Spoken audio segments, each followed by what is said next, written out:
Hello, hello, hello, hello to engaging students in picture books. Like I've said before when we were promoting this one, this is the second one about picture books in schools.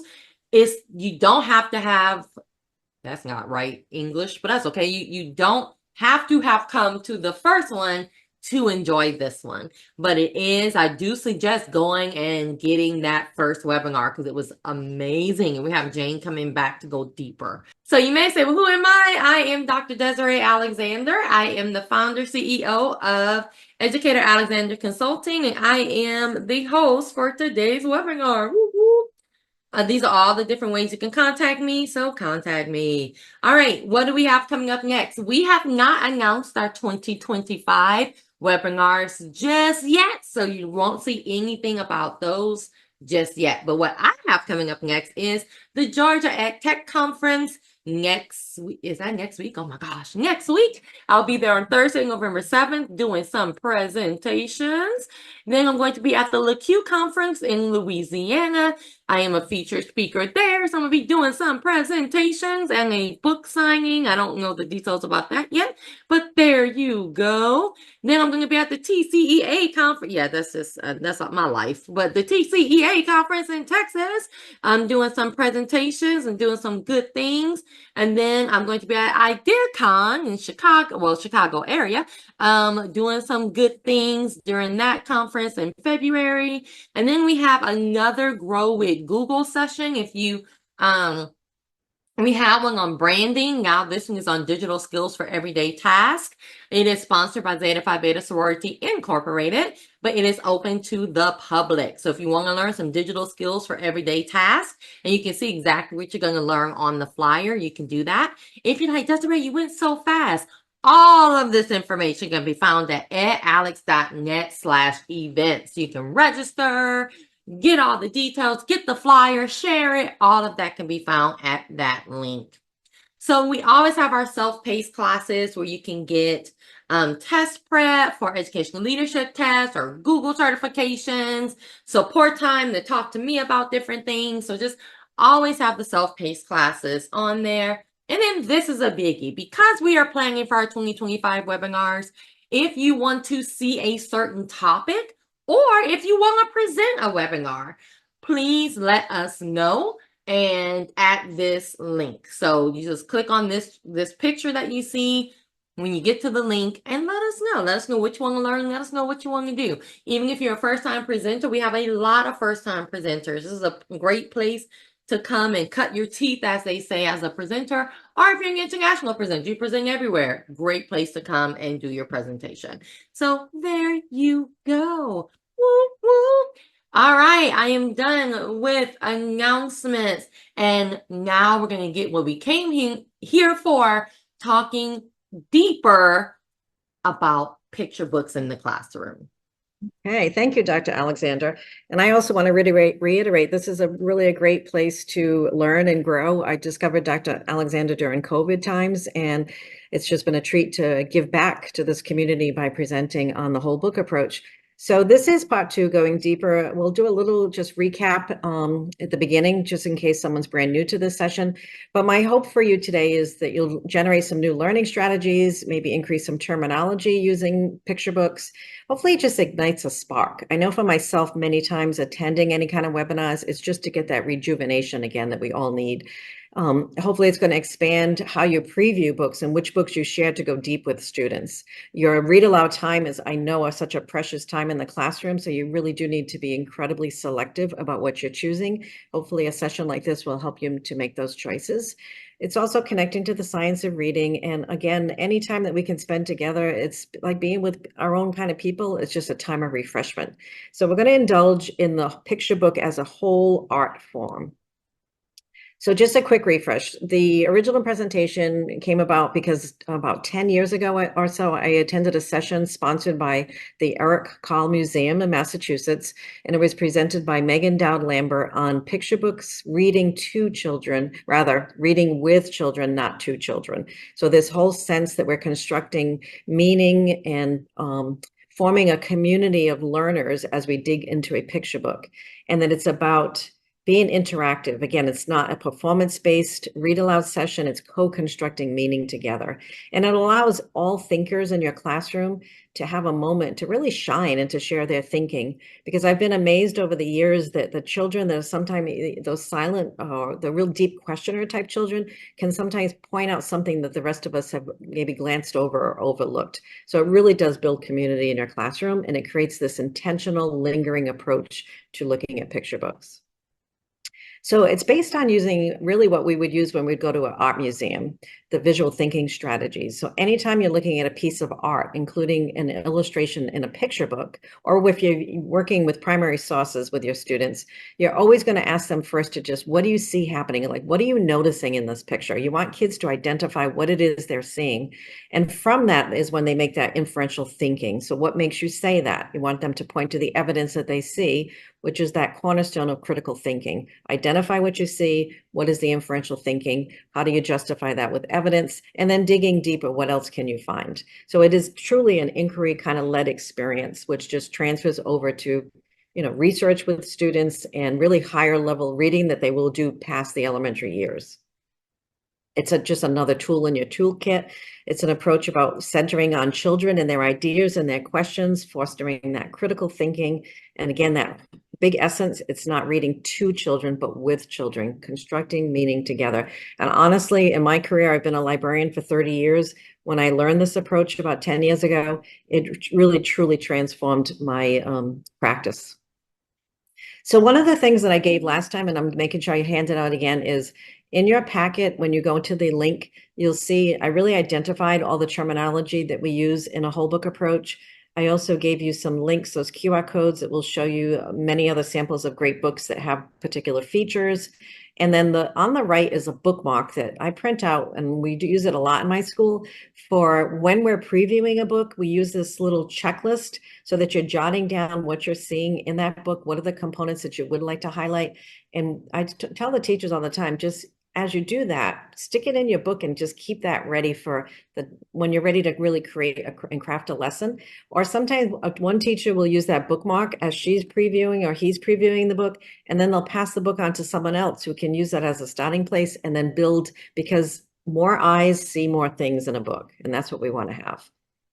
So today I selected Jabari Jumps by Gaia Cornwell pretty much on purpose. The book's been out now probably for about maybe 7 years or so.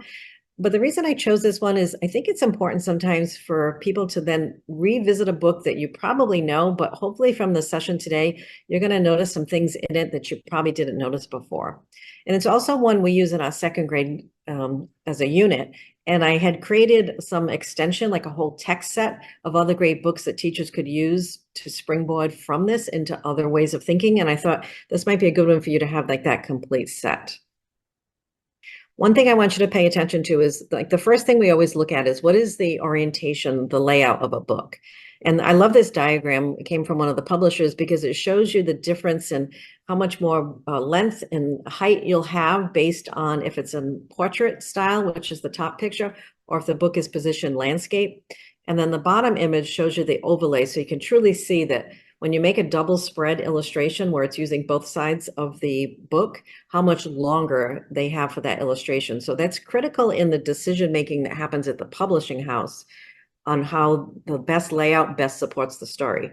But we do discuss it every time because there's sort of a general theory that a portrait type book, like the one you'll see on the left here, typically is going to be about either something that needs height or sometimes it's about a person.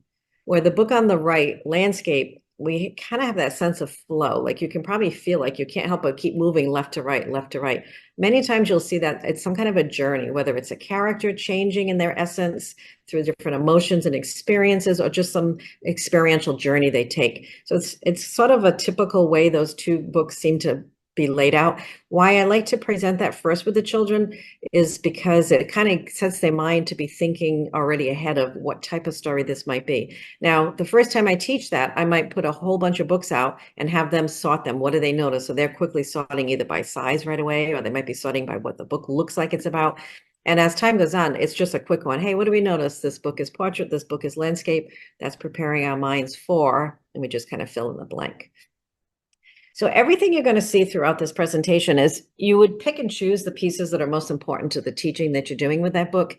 You probably won't do every single aspect of this, but then again, you might. Sometimes I just let the children take the lead, the more experienced they are in the whole book approach. So Jabari Jumps by Gaia Cornwell. Actually, it's Gaia Cornwell, and I wanted to remind myself to say her name properly because many times you might have a name that you think you're pronouncing it properly. I always try to find a video of the author so I can hear how they say their name to pronounce it correctly. I used to have a student named Gaia, spelled the same way, but when I listen to the author, she pronounces her name Gaia. And I think that's just an important thing to use people's names in the way it's meant to be said. So this book is portrait landscape. We would show it to the children. I might compare it with another one right away, like we just discussed. And then I would just prompt them with those questions. What do you notice about the layout? What is it informing us? Why do you think the illustrator and her design team specifically chose portrait for Jabari Jumps? You're going to hear the children talk about the sense of the diving board. We needed height. It makes perfect sense for us to see it. It wouldn't make sense if it was in landscape at all because you wouldn't get that sense of height. The first thing we always look at is then the book jacket. So the book jacket, sometimes it's called the dust jacket. You definitely want to take some time to linger over that cover. And again, you're going to ask those same prompts. What do you notice? What makes you say that? What else can you discover from that? Who can add on to someone else's thinking? There's basically 3 types of illustrations you'll see on the cover art. You might see one illustration that's a wraparound, which means when you open up the book jacket, it's going to be one continuous image that wraps around the spine. Many times you'll see the front cover illustration is different from the back cover. So we would call those dual image. And then sometimes it's either wraparound or dual, but there will be a message or a quotation or a snippet about maybe a lead from the story, or sometimes it's a snippet promoting the author's other books. We always, always, always spend time on this aspect. And the kids, even my preschoolers all the way through, are using the terms wraparound and dual image. So let's start. We first look at the front cover by itself and we linger and we start asking those questions. So things that I would want the children to notice, if they don't say it, I would kind of prompt them for it. Are they noticing his body position? What do they infer from that pose? Does he look tentative? Does he look eager? Notice the horizon in the background. Notice the perspective we're gaining, that he looks like he's as high as those skyscrapers. It's just the way the angle is shot. We would use that illustration really to just heighten our curiosity and predictions about this story. When someone might notice his toes, you can see the toes just hanging right off the edge there. We might notice that behind him, again, he seems like he's like nestled in the trees.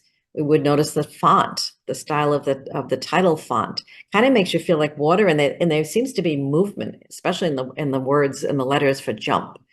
We would also notice that Cornwell chose to give him an orange bathing suit. And I love when someone points out something distinct like that. Many times that's so that he pops out from the page, and it's going to tell us right away to keep our eyes on him because there's no other orange in that particular composition. I always also want to notice to the children to notice when there is only one name, that person is both author and illustrator.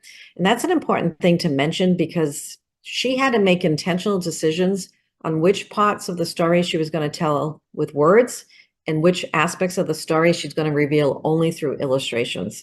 And we want to use the author's name throughout our discussions. It's so important for children to start to really hang on to those names and to become very familiar with authors by name so that they can then find those books later. And it also creates like an intimacy with this experience. Okay, the next thing is just thinking about a quick extension you might do. If your read aloud time is structured in such a way that you don't have enough time to go through many details like that we're going to do through this presentation, one suggestion I would make is at the end of the day, if you have just 5 minutes, just do part of this right now. Just do this, kind of a teaser for what's tomorrow's read aloud is going to be, and only spend time on the front book jacket as well as the back book jacket. If you have more time and you want to do, again, sort of another lead into tomorrow's read aloud, an activity that's fun is to take the book jacket, photocopy it, and put it at clusters of tables. So you might only need 5 copies, and you would call it a tabletop Twitter activity, where students would go to a table, they would see that picture, and you'd have big chalk paper under it and some markers, and they would pose those same questions to themselves silently, just jotting down, what do they notice? What do they infer from that? What else can they see? And times when we do that, it's done in silence so people can think, but then we quickly rotate to each other's table to see the deeper thinking others are doing. And then you could go into the read aloud. So there's many ways of doing it. Turn and talk, you could do a moment like that. You could do a quick, response in a reader's journal about what are they anticipating now. So there's many ways to just do it as an oral group or to go off and do some little extension. All right, so now that we open up the book jacket completely, we can see that this one is a case of a dual image, so two different images, but also a message on the back. And you're also going to realize that the illustration on the front is what we call a full bleed, where the colors go all the way to the edge of the page. That's to give you a sense that you are like in that scene with them. So there's much more feeling you're going to have when you feel like you're in that moment. You're standing like right there witnessing Jabari standing on the edge. Where the image on the back has a little bit more of negative space around it, so you're a little bit more removed from that. So you might have to point those things out initially, but as time goes on, the children are really going to stop making those comments. We notice the illustration on the back has that message: working up the courage to take a big leap is hard, but Jabari is nearly almost ready to make a great big splash. So you're going to ask the children, how does that message with those two images, what does it make them infer from that? What does it make them wonder? What does it make them predict about today's story? Having them, again, be very specific with their evidence and the reasoning they're making from that. Doing this kind of work leads well into argument writing later because students are already starting to formulate claims when they're doing this kind of work and providing the evidence to support that claim.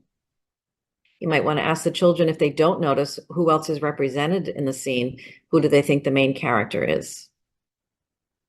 So once we've looked at the full book jacket art, I just kind of mentioned it previously on the last page, but we do really make a point of noticing the difference between that full bleed and more of a spotlight image when there's a negative space for that.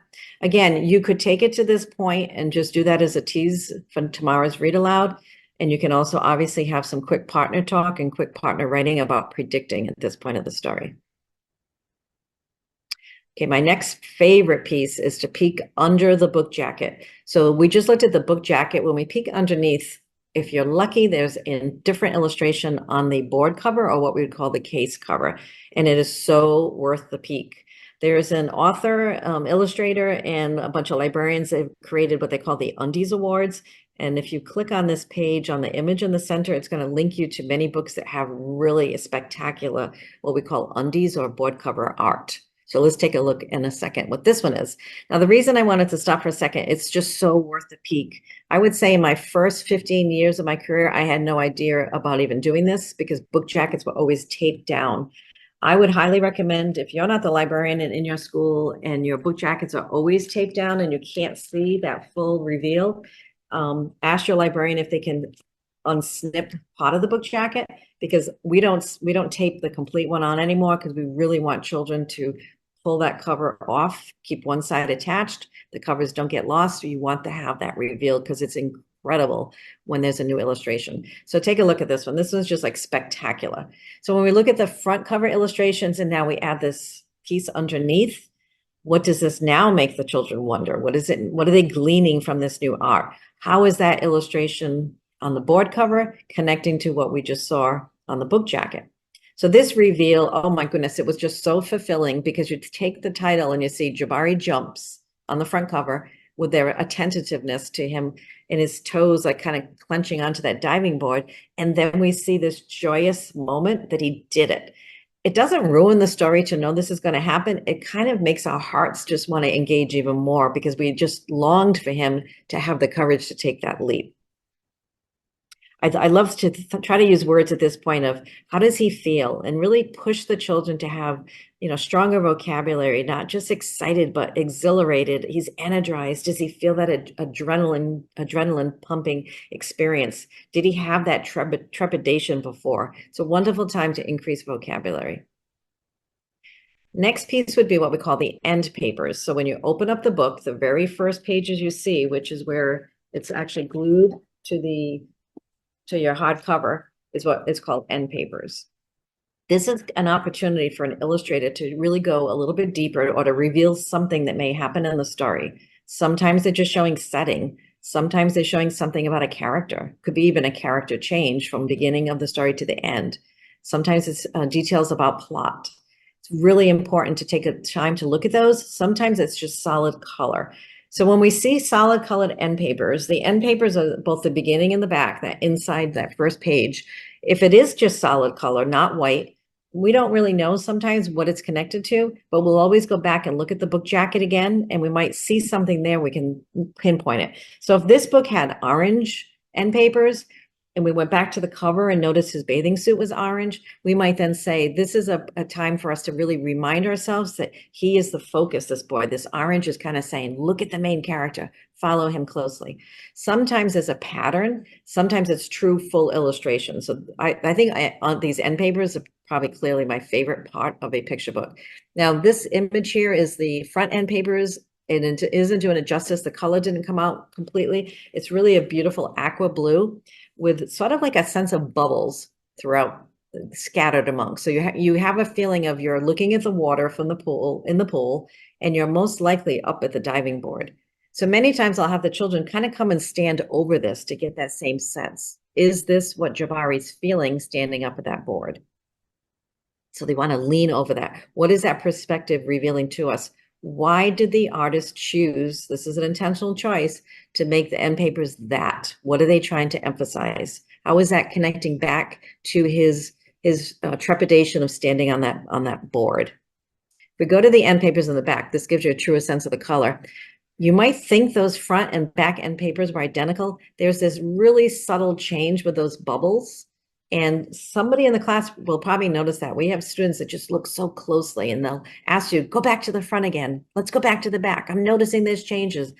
And they'll come out and point it. If you don't project your books under a document camera, I'd highly recommend you do, because it's making every book then a full size, big book for the whole class to easily engage with these illustrations. So that subtle change of the movement of the water, I prompt the kids like, what is that indicating to them? Why did they make that? What is it? How is that tying into what we've seen so far with the reveal underneath the book jacket as well as the book jacket itself? So again, if time is a constraint, think about how you can chunk these pieces into these small moments throughout the day. So there's different times when I'll use the front jacket summary, which is typically provided by the publisher.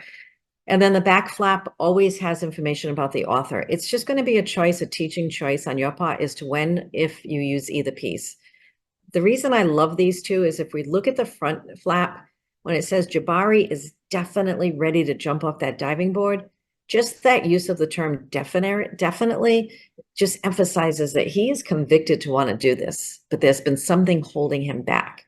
So you could read through that with the children and then say to them, now that we know this information, let's look back at those first illustrations and let's kind of piece it all together. How does it change our thinking, or how does it firm up our predictions of what's going to happen? I also noticed that Gaia Cornwell, this is her picture book debut. That's like huge to have your first picture book published, where you are both author and illustrator especially, and to have a book that has been really highly acclaimed using all these whole book approach components is pretty impressive. So I usually make sure I highlight that with the students for them to realize that. And then the back flap definitely gives you some more insight into the author, which is good for the kids to know, to say, what was her motivation to write this book? Did she have any personal experiences that prompted her? This kind of helps when they have writer's block, for them to see what real authors do to create stories. You'll have clues. All this details of art we're looking at right now is all preceding the main body of the text. So you'll have more clues, like a different illustration on that half title page, which is that picture on the left where it says Jabari jumps, and you just see the water with definitely movement. So there's things happening where the water is bouncing around. So somebody has entered the water. Copyright page is on the left there with the dedication at the top. It's definitely worth reading who the book is dedicated to. So some of that information, link again to author's motive and background of why she wanted to write this particular story. And then I love how the illustration begins on that copyright page and then continues with Jabari getting prepared over to the actual title page. So you see him there, and at first you might have to look and go, oh, wait a minute, this is all the same boy. So first he's changing his clothes, he's put his bathing suit on, he's on the right, doing some stretching and some exercises. This is all where the story is beginning.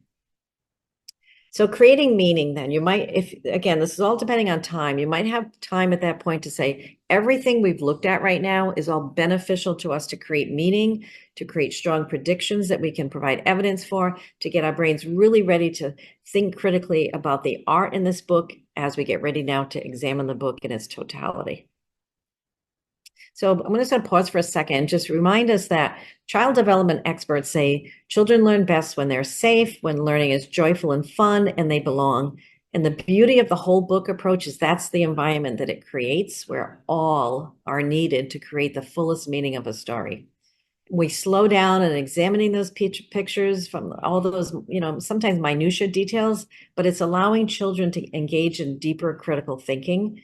When you think about the predicting, the inferring, questioning, conferring with each other, piecing together clues, such important aspects of developing strong reasoning, critical minds. And again, as I stated earlier, just be thinking about those points that if you need to stop and carry it on the next day. Sometimes it's worth charting different critical pieces or questions or wonderings and predictions on chart paper that you can quickly revisit the next day. Now, for me in library class, I do it all in one period because I have a pretty good chunk of time with the students, and we can just go really deep into that story.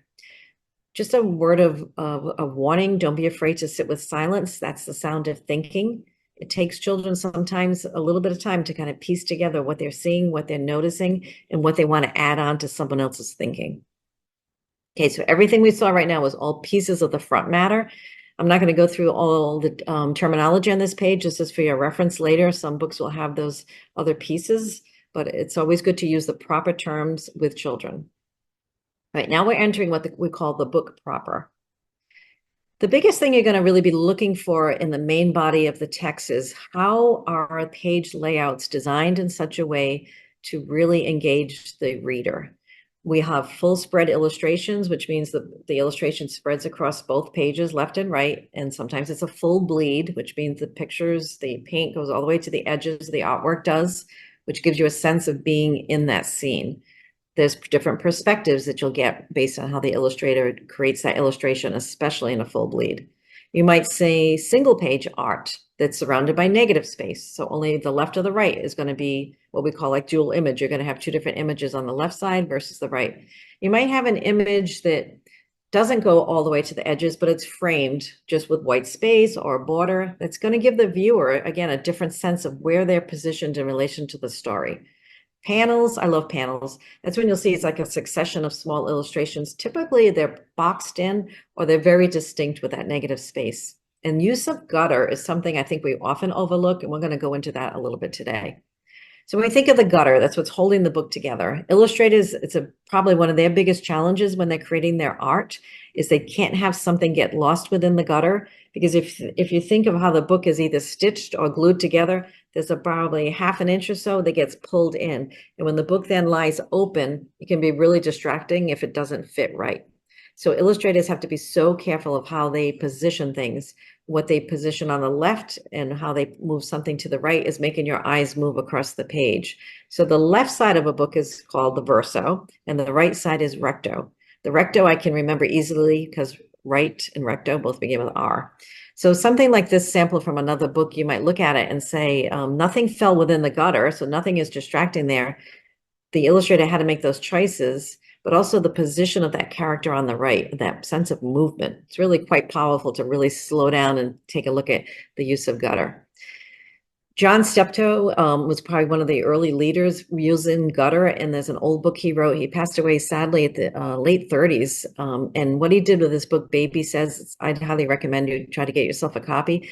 He's really showing the use of, sometimes illustrators will use the left side to show the person who's in a position of power, and the right side becomes the person that's more vulnerable. And you really see it in Baby Says, because the baby is really trying to cross over that gutter or over space to get to where his brother's building these huge blocks. And he's in a position of vulnerability because that toddler wants to get over there and attack that stack. And then John Agee on the right made the gutter, the wall in the middle of the story, actually like part of the characters. So very, very clever. So let's start off here. We see this first page where Jabari says, "I'm jumping off the diving board today," he told his dad. And his dad says, "Really?" Now, if you think about left and right, verso and recto, there's the dad in more of a position of power, very supportive of his child. And then Jabari on the right, we know that there's some trepidation with him, some concern about doing this first jump. So it kind of makes sense that your eyes are going to see him on the right being in that more vulnerable position. So this is the first spread in the book, and you can see that it is that full bleed, goes right to the edges of the paper. That's to give you a sense to intimacy. You're right there in the scene. You're basically like standing in front of them. Again, look at the use of the gutter. We have another full bleed double spread illustration. And when we read the text, the diving board was high and maybe a little scary, but Jabari had finished his swimming lessons. He had passed his swim test, and now he was ready to jump. Knowing he's done all that, right in this moment, he's got this sense of confidence too. I'm a great jumper, he said. I'm not scared at all. And we see the joy of his little sister and his dad. Okay, we go on to the third page, and now look at the position that they've moved to the right. So more of that sense of a little vulnerability. And now look how far away they are from the pool, that standing back. It's almost like that moment, like, uh-oh, is this really the day I'm going to do it? So the gutter here really separates that scene beautifully, even though it's one full spread illustration. It's putting them in that place. We see the diving board on the left, which actually is that power position right now, because that's what he's got to conquer. And I notice Jabari and his dad, they're still holding hands. So there's that comfort that they have, though, with each other. Again, I might want to add other words to it, like that trepidation, that sense of caution, that maybe a little insecurity he's feeling right now because he grabbed onto his dad's hand, where the previous position, he's just jumping for joy. So something has changed, and it's that sense that this is the day. Okay, I love this spread here too, because this would be one illustration on the left side, and then we have the panels that we talked about earlier, that succession of events going on the right. So let me just read a little bit for you. Jabari stood at the bottom of the ladder and he looked up. Now, this would be a sense that I would want kids to like think about that, tilt their head back and look up. When your head goes that far back, you are looking at something that's pretty high up. Might be something you point out at recess when they're playing on different jungle gyms and say, hey, I noticed today, wow, that was pretty high. Oh, when you saw that bird in the tree, you had your head tilted that same position. The more we can connect to things that students are doing, I think is just much more better for them. So we have to stretch our neck back. And then when we look on the right, we see, again, those panels showing succession. It's pacing the story. The illustrator couldn't possibly show each scene, each panel as a separate page because they're limited on how many pages they have. So this is going to move the story along. And you might ask, what is the illustrator trying to show through those panels instead of doing a single drawing? So we see the text says, you can go before me if you want, he told the kids behind him. So he was first in line. Have you ever had a moment like that when you're trying something new and you have this pressure of the people waiting behind you and you're not quite ready to move that quickly? So he moves his position. And now look at the second panel. He must have said that to a few more people because he's moving further back down the line. Oh, I think I need to think a little bit about what kind of special jump I'm going to do.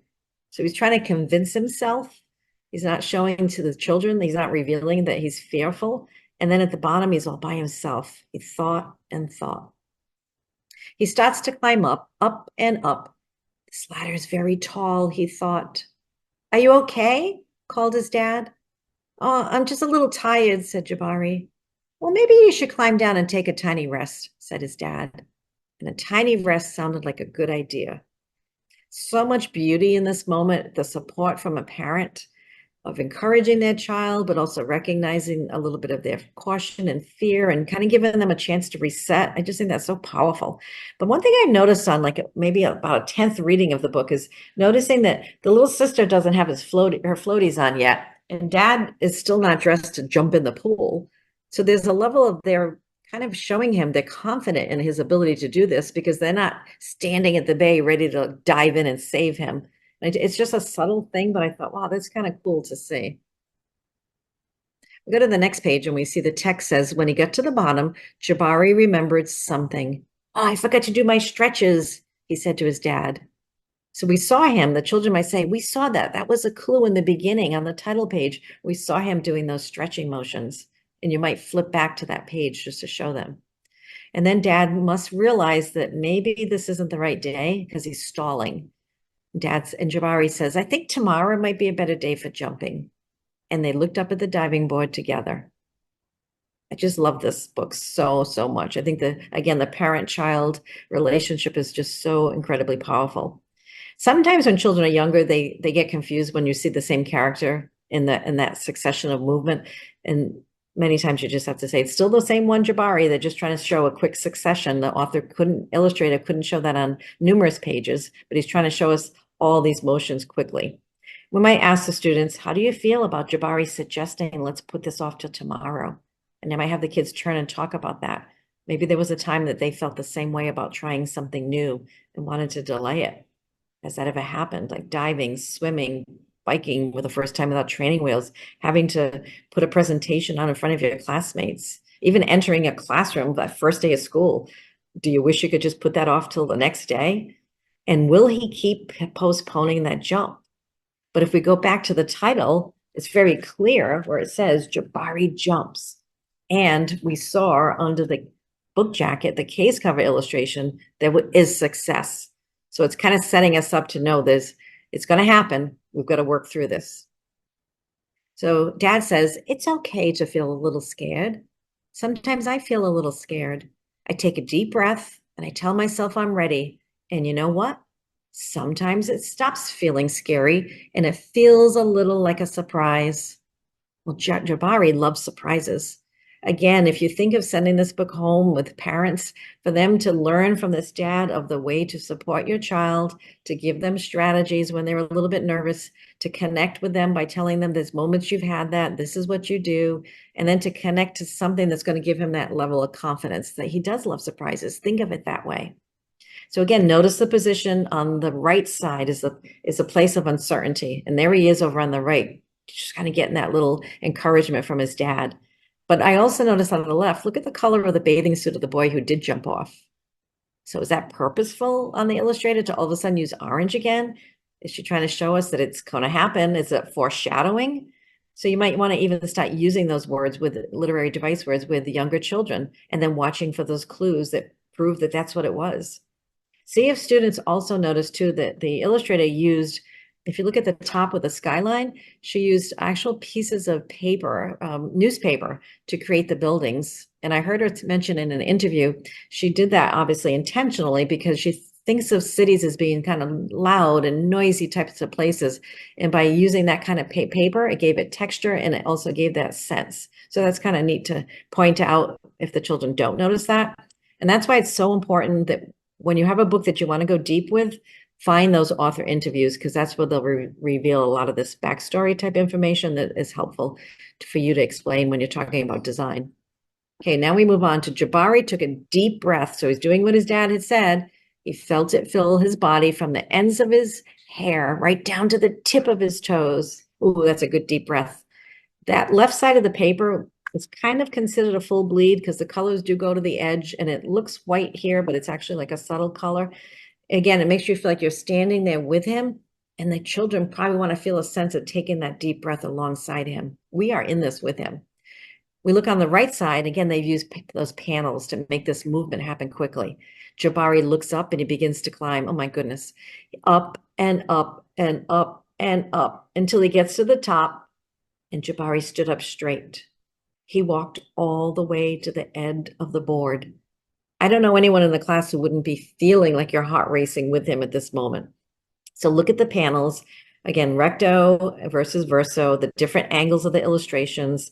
Have students discuss those emotions at each of those little panels that he's feeling.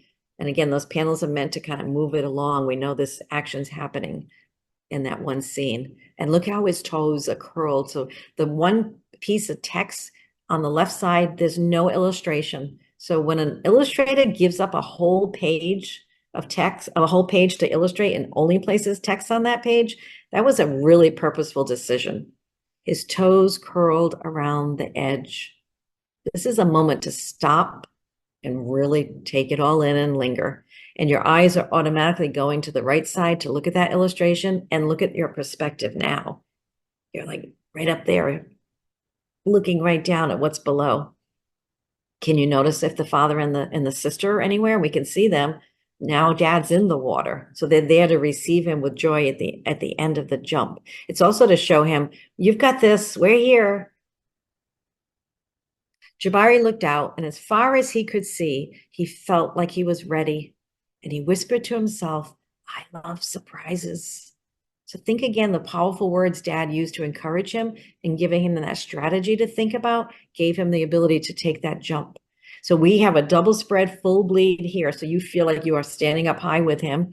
Notice a very different view from the previous page. You can now see the whole pool waiting in front of him. You see the dad, the sister, and wonder if the students will notice again the setting in the background. Look how high up he is that you can now see the city skyline.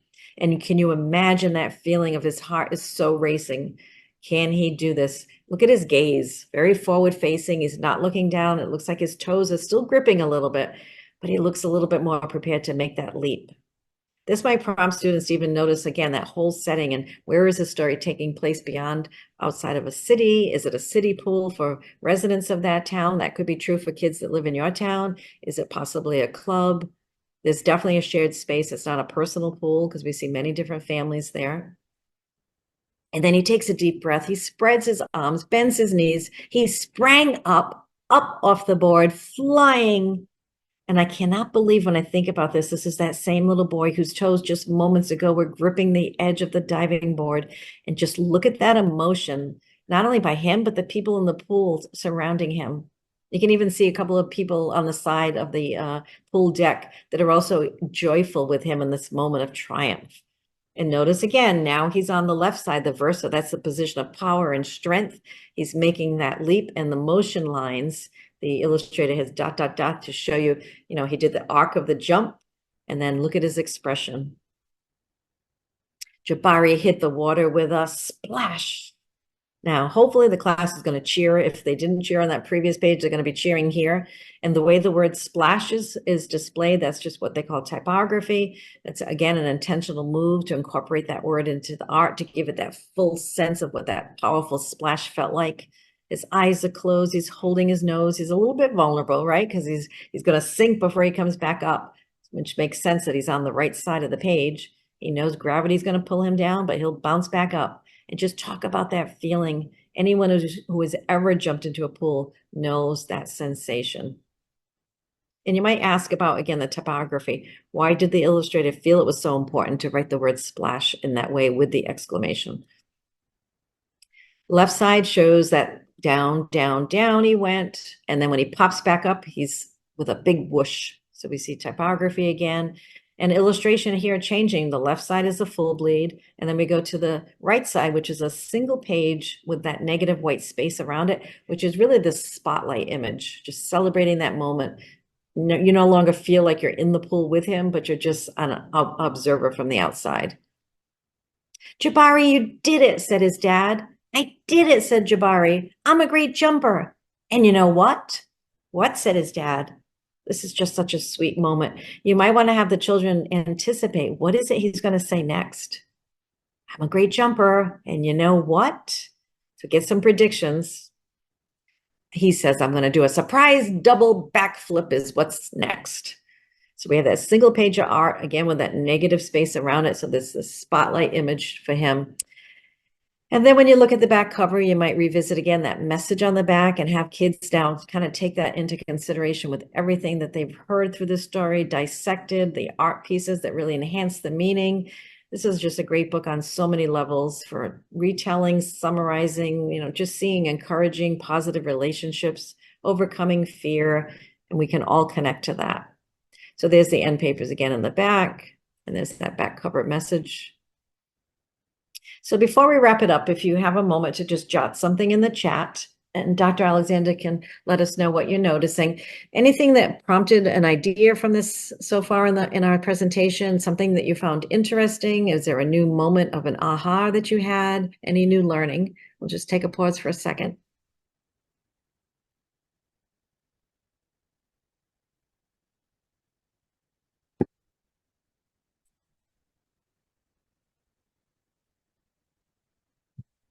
And while you're jotting down any thoughts that you have, just remember again that the features and the components of the whole book approach are to prompt engagement and to ground students' spontaneous responses to the picture book as a whole.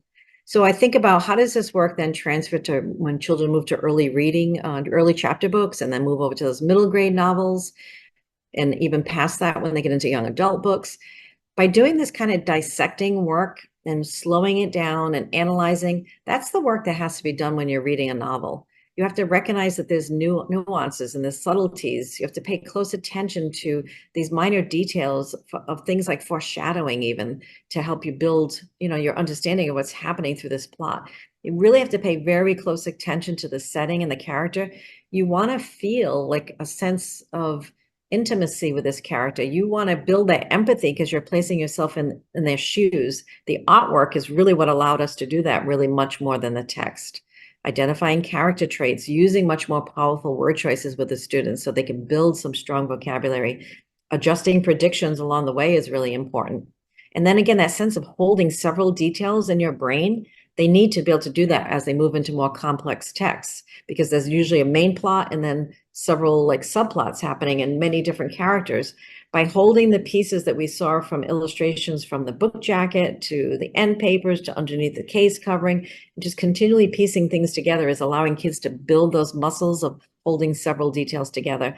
Tons of inferencing work has to be done when you're using the whole book approach and looking at every illustration as a means towards that building meaning and just putting the parts together into a whole. It truly is close reading. And one thing I want to emphasize is this approach is not meant to be used as a way of killing the joy of reading. It's just a way of inviting new, richer, deeper interpretations. I have to say the students, I've been doing it long enough with my classes that they just, if I didn't allow them this opportunity to do this kind of dig deep and analyzing all these aspects, I don't think they would enjoy story time anymore because they are the ones that are truly constructing the meaning. And over again, they're constantly asking me to go back to a previous page and to point out something that was so critical to them to see. So the handouts are things I showed you earlier on, as well as obviously you'll get the presentation. I put in a quick little 5-minute video of the author. She gives you a little background about the making of the book. And then just some ideas of how do you then connect this to home. So every year I always do a presentation to parents on the whole book approach. I do a weekly newsletter to staff where I'll include many things, including 2 or 3 new books each week. And I'll always mention the components that are really prominent in that particular book. I'll just say, don't forget, there's end papers here that are illustrated that change from beginning to end. Take a closer look at those pieces. Other things to do is to take one book and then to build like that text set, which is what I've done with this particular book. And I'm including for you some information about what I noticed about each book and why I selected these other books that could be used by the classroom teacher to just springboard into, a little bit deeper with some other books built around Jabari jumps related to the whole swimming and courage and overcoming your fears. There's some really beautiful stories. So that's what those pages are. And the bookmark here on the left, I would highly encourage you to print those out, share them with your colleagues, and take that time to really identify those components that are in a book. I really won't use a book as a read aloud if it doesn't have some of these components because it's just not enough meat for the students to then be able to take that art to add that additional meaning to the text. A good picture book is not complete without the illustrations. So the illustrations are an equal part of the story as is the text. You need them both together to really tell the full meaning.